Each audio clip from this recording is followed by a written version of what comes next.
ఏమీ తీసుకురాలేదని చెప్పి మంత్రి అమర్ లాంటి వాళ్ళు మాట్లాడి ప్రశ్నిస్తున్నారు. ఏం చెప్తారు సార్? అరే కోడిగుడ్డుని నేను సూటిగా ప్రశ్నిస్తున్నా.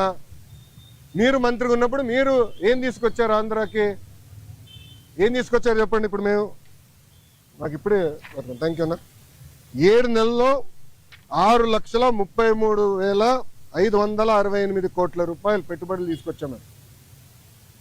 4,10,125 మందికి ఉద్యోగాలు కల్పించే పరిశ్రమలు ఆంధ్ర రాష్ట్రానికి ఎన్డీఏ ప్రభుత్వం తీసుకొచ్చింది. అది గర్వకారణం. కాగ్నిసెంట్ గురించి కూడా నేను ట్వీట్ పెట్టా కదా, చూడలేదన్న ట్వీట్? ఎవరు మీకు ఇచ్చిందే, మొన్న ఇచ్చిందే. సాక్షి ఉన్నాడు ఇక్కడ. సాక్షి రాలేదా? ఆయనే రిపోర్టరా? కేసు రాలేదా? సాక్షి ఎవరు లేడా? అరే ఆయనకి ఇద్దాం అనుకున్నాను కాగితం.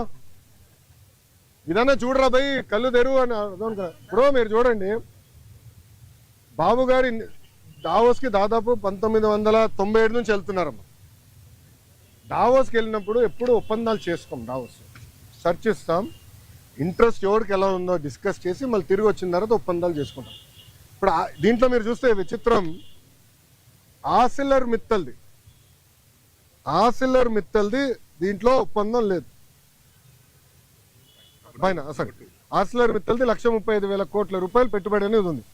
కానీ ఆసిల్లర్ మిత్తల్ది ఒప్పందం లేదు, ఎంఓయూ లేదు. మాకు ఎంఓయూ లేదు ఆసిల్లర్ మిత్తల్తో. మాకు ఎలాంటి ఎంఓయూ లేదు. ఎందుకంటే వాళ్ళు అన్నారు ఎంఓయూ ఎందుకు సార్, డైరెక్ట్ వర్క్కి వెళ్దాం అన్నారు. వాడు మమ్మల్ని తప్పబడతారా?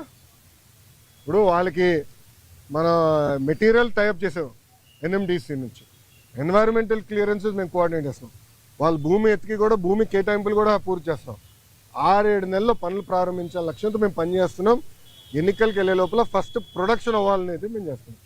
అది కూడా మమ్మల్ని తప్పబడతారా? ప్రధానంగా ఏదైతే ఈ